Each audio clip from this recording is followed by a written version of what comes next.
terkejut. Emang ada itu ajaran seperti itu? Inilah dari kalangan-kalangan ini. Padahal kan teman-teman itu deket semua, masih satu lingkup dengan Presiden Cupi. Mereka pada kaget. Nah, yang jadi pertanyaan, kenapa saya mau bercerita di situ kepada teman kita, saudara kita yang dari Muhammadiyah? Karena banyak saya perhatiin dari banyak teman yang bersuara itu jarang dari organisasi Muhammadiyah. Mereka sudah nggak percaya dari dulu bahwa mereka itu Zuriat Rasul, tapi belum ada dari saudara kita itu yang ikut bersuara. Saya masuk ke ranah itu. Ternyata mereka, oh kalau begitu ya berarti kan banyak dari teman kita yang terjerumus. Ya emang begitu faktanya saudaraku. Memang begitu. Mereka belum tahu loh tentang ajaran yang melintir susu. Itu mereka nggak mau tahu, Bang Cempaka. Tapi setelah saya bukakan itu kaget semua. Tambahin, bukan melintir susu saja, po ami-ami itu ada itu. Sampai itu loh Mbak Syukur.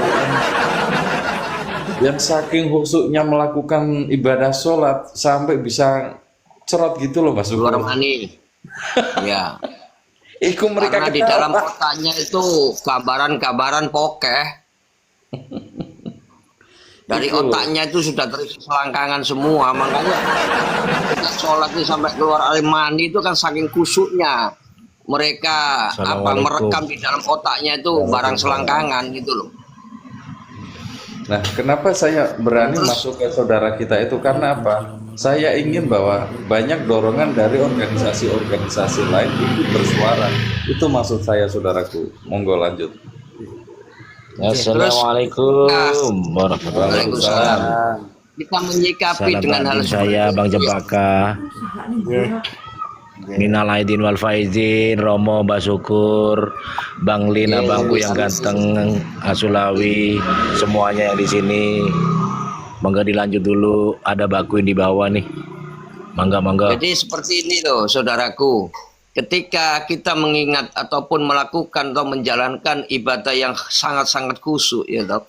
Biasanya kita kan tidak terpaku dengan hal-hal yang mungkin sudah tercatat di dalam pola pikir kita atau kenafsuan kita. Malah kita lebih enjoy, lebih enak. Lalu terus kalau ajarannya seperti itu ketika sholat khusyuk sampai keluar air mani, terus dalam pola ibadah itu seperti apa? Karena memang di situ ada gambaran-gambaran di pola pikirnya, di otak-otak mereka itu selangkangan. Jadi seperti itu loh. Kita menyikapi hal seperti ini, bagaimana kita sebagai umat muslim ketika kita melakukan sholat yang khusyuk terus digambarkan seperti itu sampai keluar air mani, itu gimana menurut panjenengan semua yang sebagai umat muslim? Apakah itu dibenarkan dan apakah itu menyesatkan? Berarti kan sama halnya merendahkan apa yang sudah diajarkan oleh Nabi sendiri. Begitu saudari.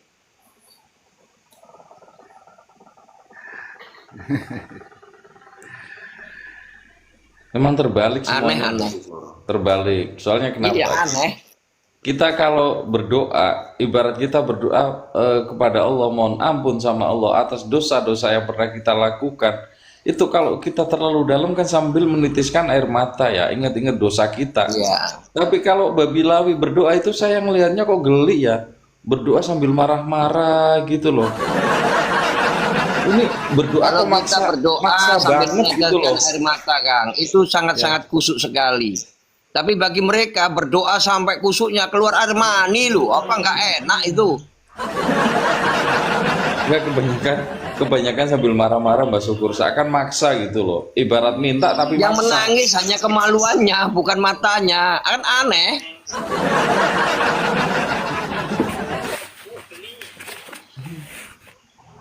Di mana-mana kalau berdoa meminta itu kan mohon dengan kerendahan hati ya. Tapi ini kalau mereka berdoa itu seakan-akan kok maksa. Doanya harus gitu loh. Kalau nggak dirutin marah, kalau nggak dikabulin marah. Nah emang dia siapa gitu? Celeng hutan ngaku cucu Nabi. JJ nggak malu, Jek. Dan satu lagi, yang tidak percaya Habib barangnya satu gelondong, maaf Bang Cempaka, hilang beserta bulu-bulunya bersih resik. Coba tak lihat. Oh masih ada.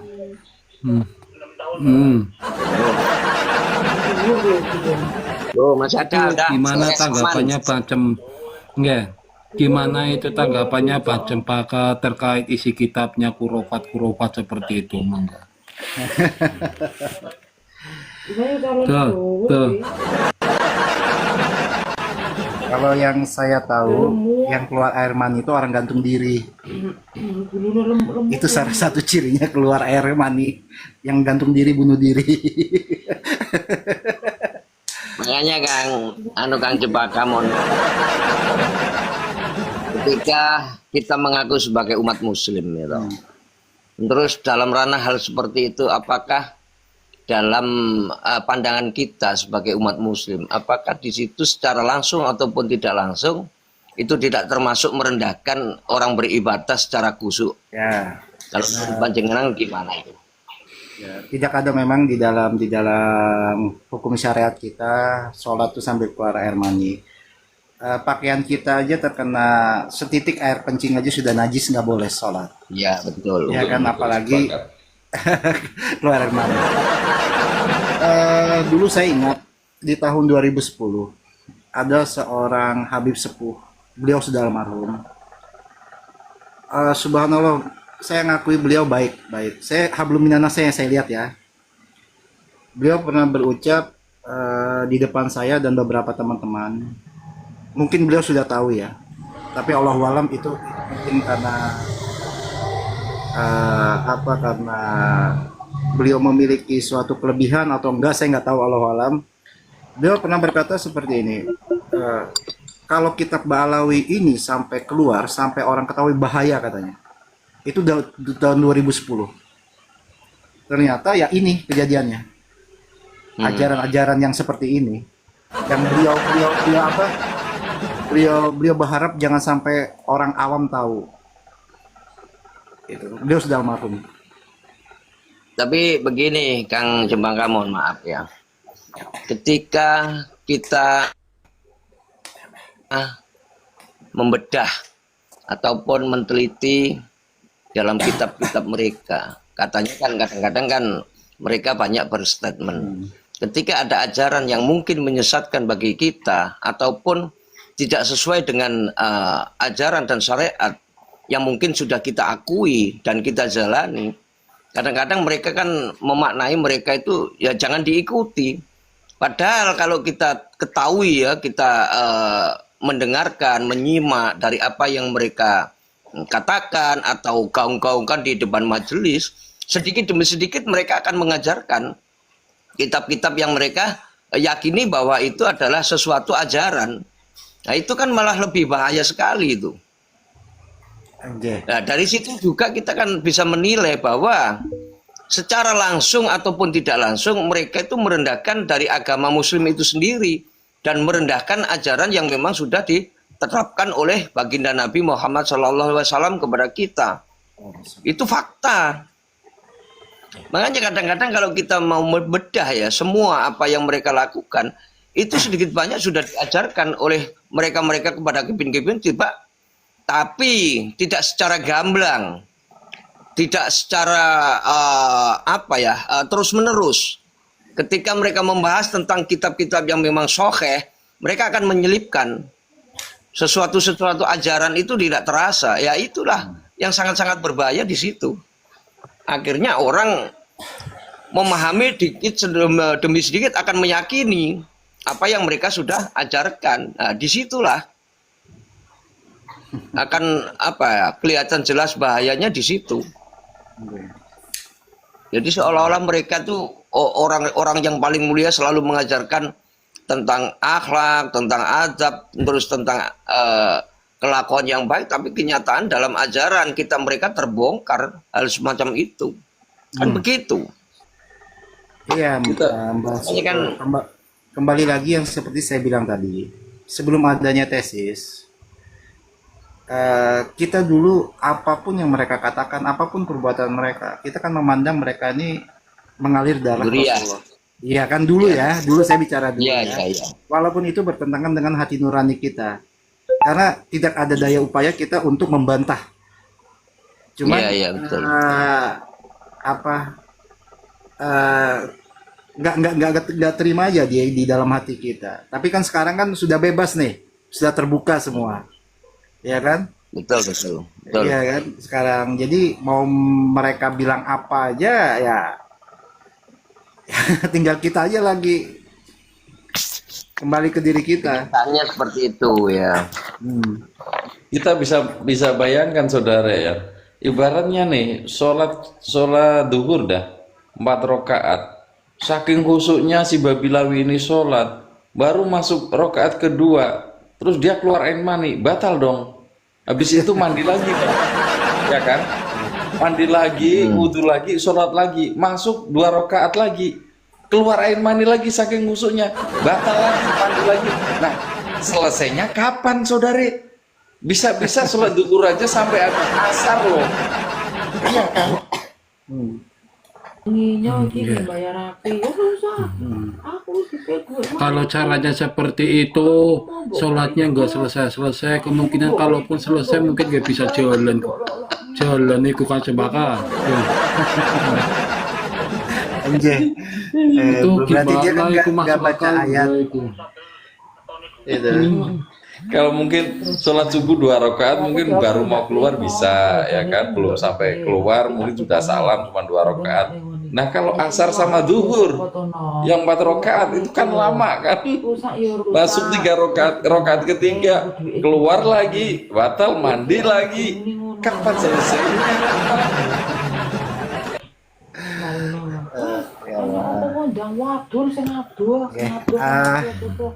Aku pamit dulu semua ya. Minal aidin wal faizin, mohon maaf kalau ada salah kata, salah penyampaian.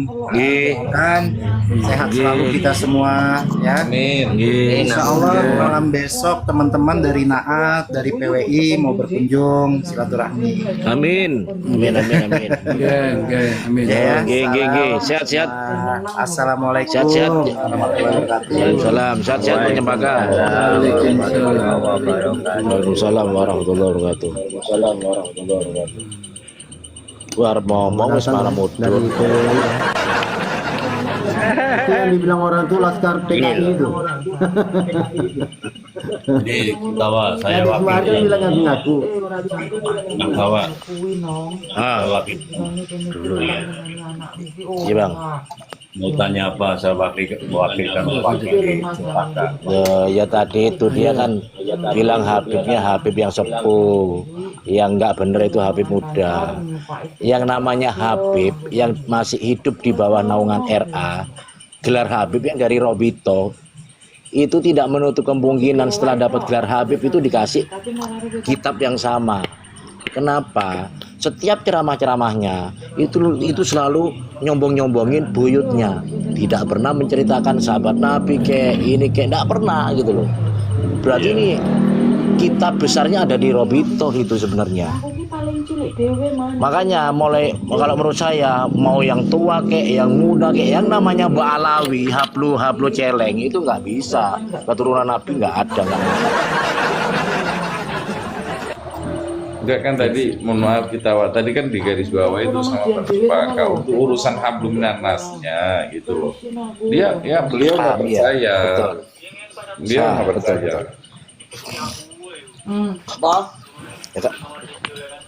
Begini loh saudara, dulu itu ya, dulu tuh kan Wali Songo juga kan masuk Habib dulunya, tapi kan dari keluarga besar Wali Songo rata-rata nggak mau diakuin Habib, mereka lebih baik menyembunyikan.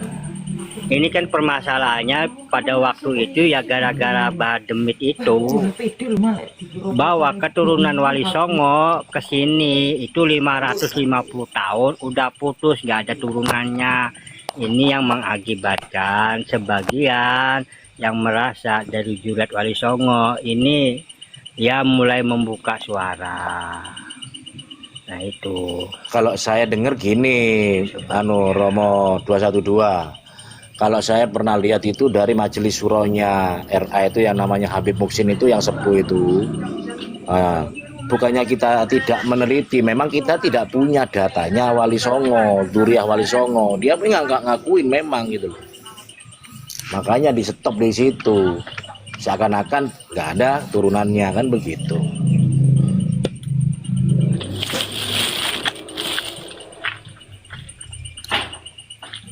Sebenarnya di sini Iki kan tipe. Oke. sebenarnya begini. Monggo kan cekat. Itu yang batilkan gelar Habibnya. Penyematan gelar Habib itu yang batil. Kita bukan bicara kepada tendensi oknum ya, ataupun nama orang. Kalaupun, ini menurut pandangan saya, kalaupun orang itu alim, ya, alim, ahli kitab, ahli fikih dan sebagainya, tapi kalau mereka menyematkan di nama dirinya dengan Habib, ini sama saja. Istilah digambarkan begini, rusaknya susu sebelanga itu hanya satu dengan titik, noda. Itu loh, karena banyak orang menyematkan begini, ada Habib yang baik, ada Habib yang tidak baik, ada Habib yang muda, ada Habib yang sepuh. Tapi perkara ini kan duduk di perkara di gelar. Gelar ini batil atau tidak? Sepengetahuan mereka yang di luar Habib, di luar kait penyematan gelar Habib ini, memahaminya penyematan gelar Habib ini sejauh mana? Pemahaman mengenai gelar sebuah Habib ini seperti apa?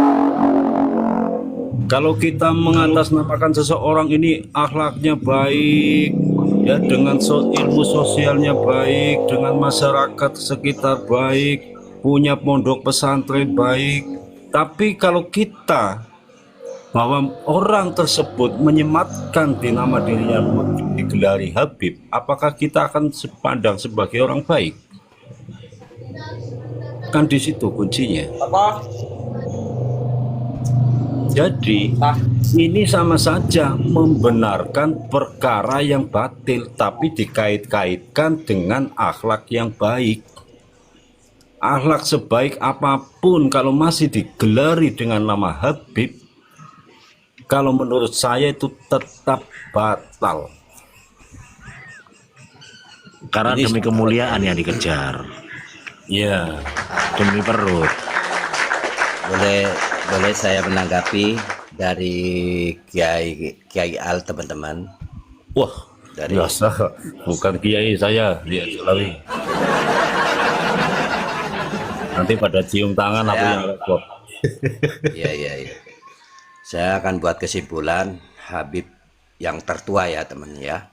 Yang paling Iya. tua, yaitu dari mulai zamannya Nabi Allah Nuh.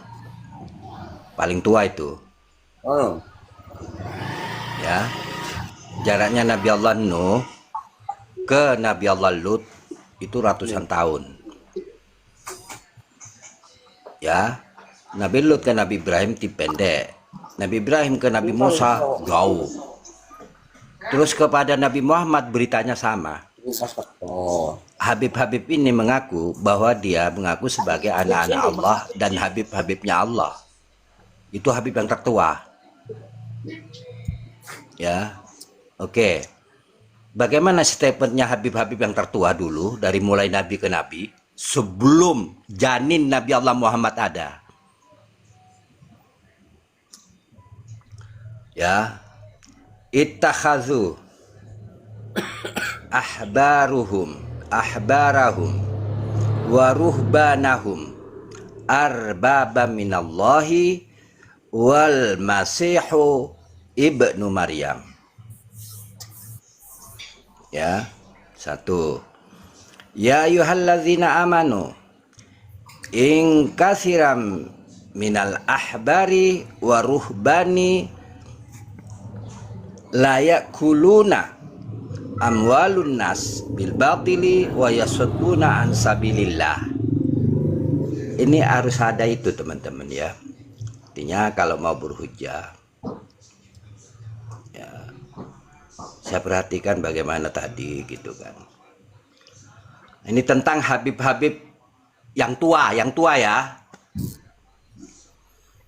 mereka menjadikan orang-orang alim mereka ahbar, ulama mereka yang disebut tadi ulama Bani Israel, ahbar, waruhbanahum, wali-wali, arbaba minallah, artinya dia jadikan Tuhan selain Allah.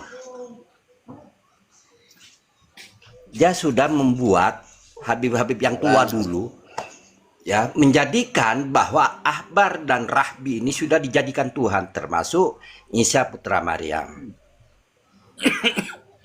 Ya, lalu Allah menyampaikan, memperingatkan kepada orang beriman, ya ayyuhalladzina amanu inna katsiran minal ahbari wa ruhbani la yakuluna amwalun nas bil batili wa yasuddu an sabilillah.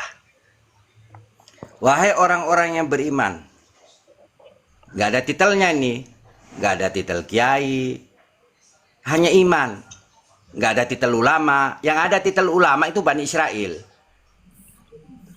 Wahai orang-orang yang beriman, sesungguhnya banyak di antara orang alim-alim dari kalangan Bani Israel dan rahbi dari kalangan Bani Israel, yaitu wali-wali. Rahbi ini wali, ulama itu bagian ulamanya itu disebut ahbar, rahbi ini wali, ya. Mereka benar-benar memakan harta orang dengan jalan yang batil,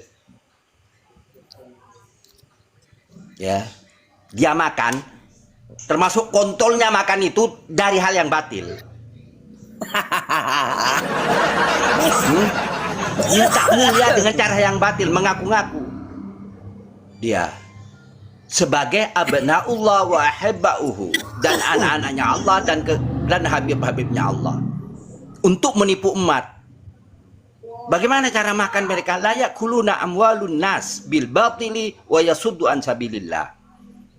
Ya, mereka makan, benar-benar memakan harta orang lain dengan jalan yang batil, itu mengaku-ngaku, dan menghalang-halangi manusia pada jalan Allah melalui kitabnya. Ya, ini kalau habib-habib yang tua ini tadi, ini Allah memberitahukan habib-habib yang tua ngomong kayak gini. Sebelum Nabi Allah Muhammad ada ini. Situ loh. Dengan dari kitab-kitab tersebut, bagaimana tadi, yaitu menghalang-halangi manusia dari jalan Allah. Lihat sendiri kitab-kitabnya kan, ada yang memberikan jalan kepada petunjuk Allah. Ada kira-kira seluruh kitabnya yang membuat dia pada petunjuk kepada jalan Allah? Ada? Nggak ada. Oke, kalau petunjuk dari Allah, cara berdoa, ya, ud'u rabbakum tadarru'a wa khufyah innahu la yuhibbul mu'tadin. Ini Allah ajarkan bagi orang yang beriman cara berdoa kepada Allah. Berdoalah kepada Tuhanmu dengan bagaimana? Tadarru'ah, ya, dengan rendah hati dan suara yang lemah lembut, bukan jingkrak-jingkrak, teriak, kontolnya keluar mani. Ini sudah melecehkan ajaran kebenaran dari Allah. Dari mana? Dari kitab-kitab dia. Innahu la yuhibbul mu'tadin. Sesungguhnya Allah sama sekali tidak menyukai orang-orang yang melampaui batas. Kitabnya, cara berdoa jingkrak-jingkrak, nyanyi-nyanyi,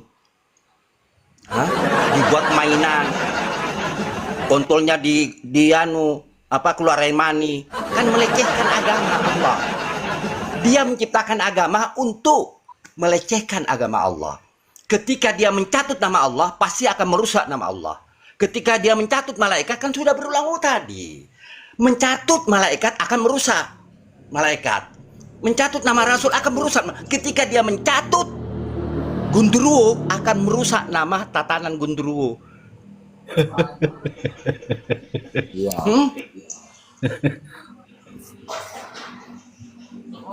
Apa kata Allah? Wala tufsidu fil ardi ba'da islahiha wada'uhu khaufan wa tama'an inna rahmatallahi qaribum minal muhsinin. Dan janganlah kamu berbuat kerusakan di muka bumi setelah tatanan ini sudah diperbaiki oleh Allah dan Rasul-Rasulnya. Berdoalah kepadanya dengan rasa takut, ya, dan penuh harap. Sesungguhnya rahmat Allah sangat dekat kepada orang-orang yang berbuat kebaikan muhsinin. Kira-kira itu tadi mengikuti petunjuknya Allah atau petunjuknya iblis? Jingkrak-jingkrak, teriak. Hah? Rasul yang mana, Nabi yang mana yang mengajarkan demikian? Tapi dia mengatasnamakan Allah. Jancuk. Jancuk jaran.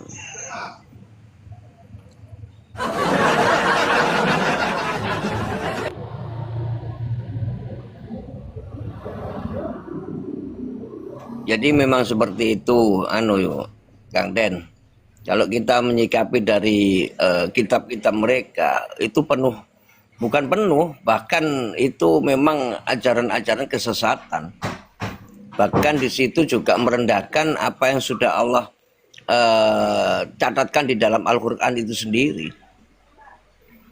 Nah di situ loh kadang-kadang orang yang mencintai ketika terbongkar seperti ini, sudah ditunjukkan data dan fakta, gitu aja masih membela mati-matian, kan gatel, kan bajingan gitu. Tadi sholat kepada Allah, berdoa dengan rasa rendah diri, takut, mengharap, nangis. Kan melecehkan ketika dia tadi sholat ngelucut sehingga kontolnya itu keluar air mani, kan melecehkan. Ya. Dari mana Iya, dia melecehkan betul. tadi? Dari kitabnya, dari ajaran. Artinya apa? Setiap dia mengaku-ngaku tadi, ketika mengaku Allah pasti akan merusak Allah. Ketika dia mengaku-ngaku malaikat pasti akan merusak malaikat. Ketika dia mengaku-ngaku sebagai keturunan nabi-nabi dan rasul-rasul, pasti dia akan merusak nabi dan rasul. Ketika dia mencatut nama Gundurwo pasti akan merusak tatanan Gundurwo. Setan saja menghindar dari ini.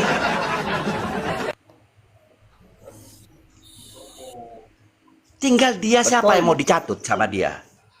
Hah? Mencatut babi. Babi akan dirusak sama dia. Tapi sudah dirusak berarti tambah parah Mau dirusak babinya. lagi. Setan saja sudah menghindar. Ini bari umingka sudah berulang-ulang. Kola berkata setan.